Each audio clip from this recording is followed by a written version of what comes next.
మీరేమైనా తీసుకోండి కానీ మ్యాక్బుక్ నియో మాత్రం తీసుకోకండి. ఎందుకంటే చాలా తక్కువ రేట్ అని 70,000కి లాంచ్ చేశారు. కానీ ఈ రేట్ దగ్గరలో మనకి మ్యాక్బుక్ ఎయిర్ M2 వస్తుంది.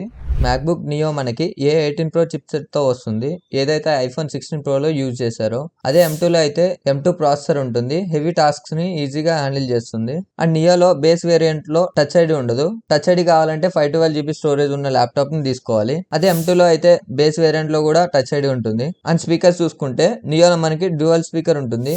అదే M2లో అయితే 4 స్పీకర్స్ ఉంటాయి. అండ్ మైక్స్ కూడా 2 ఉంటాయి. అదే M2లో 3 మైక్స్ ఉంటాయి. అండ్ బ్యాటరీ లైఫ్ కూడా 2 hours తక్కువ M2తో కంపేర్ చేస్తే. ఇంకా ఛార్జింగ్ చూసుకుంటే 20W ఛార్జర్ ఇచ్చాడు, ఏదైతే మనం ఐఫోన్స్ లో యూజ్ చేస్తామో. అదే M2లో అయితే బాక్స్ లోనే 30W ఛార్జర్ ఇచ్చాడు. అండ్ 67 watts వరకు ఛార్జింగ్ సపోర్ట్ చేస్తుంది. అండ్ బ్యాక్లిట్ కీబోర్డ్ లేదు, M2 బ్యాక్లిట్ కీబోర్డ్ తో వస్తుంది. అండ్ నియోలో USB 2 అండ్ USB 3 పోర్ట్స్ ఇచ్చాడు. M2 థండర్బోల్ట్ USB-C పోర్ట్స్ ఉంటాయి. సో నా సజెషన్ ఏంటంటే M2 బెటర్ ఆప్షన్ నియోతో కంపేర్ చేస్తే.